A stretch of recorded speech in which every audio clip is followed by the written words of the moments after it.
Hello all ఎలా ఉన్నారు అందరూ. రీసెంట్గా మా మావయ్య గారిది 23rd వర్ధంతి అయింది. సో మేము ఆర్ఫనేజ్కి ఫుడ్ ఇద్దామని ఈవినింగ్ మా చేతులతో మేమే కుక్ చేసి తీసుకొని వెళ్ళాం అనమాట. చికెన్ కర్రీ, బగారా రైస్, స్వీట్లో ఏమో కాజా ఇచ్చాము. ఇది హయత్ నగర్లో ఉన్న ఆర్ఫనేజ్ అనమాట, రాజీవ్ సుధీర్ ఫౌండేషన్ అని. Last year Suman TV Nirupama interview చూసి మేము వీళ్ళకి బ్రేక్ఫాస్ట్ ఇచ్చామన్నమాట.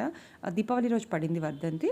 సో ఆ రోజు మాకు గే స్లాట్ లేకపోతే బ్రేక్ఫాస్ట్ స్లాట్ తీసుకుందాం, ఇడ్లీ వడ ఇచ్చాము. 130 మెంబర్స్ ఉన్నారు పిల్లలు. నర్సరీ ఎల్కేజీ నుంచి స్టార్ట్ డిగ్రీ వరకు ఉన్న పిల్లలు ఉంటారనమాట. పెద్ద పిల్లలు తక్కువ, చిన్నపిల్లలు చాలామంది ఉన్నారు. చాలా హ్యాపీ అయ్యారు, బాగుంది అని చెప్పారు. కర్రీ మనం చేసి మనం పెట్టింది అది వేరు కదండి. అండ్ ఇది చాలా జెన్యూన్. మేము లాస్ట్ ఇయర్ నుంచి వెళ్తున్నాము. రాజీవ్ సుధీర్ ఫౌండేషన్, సుధీర్ గారు ఆర్గనైజర్ అనమాట, ఫౌండర్ ఆయననే. ఆయన చూసుకుంటారు ప్రతి ఒక్కటి కూడా. పిల్లలకి పక్కనే స్కూల్ కూడా ఉంటుంది. మీరు ఏదైనా సరే కావాలంటే వాళ్ళ కిచెన్ కూడా ఇస్తున్నారు మరి వంట చేసుకోవడానికి. మీకు ట్రాన్స్పోర్ట్ ప్రాబ్లం అయితే వైట్ చెక్ షర్ట్లో ఉన్నది సుధీర్ గారు. మీరు కూడా ఎవరిని ఇవ్వాలంటే ఖచ్చితంగా హెల్ప్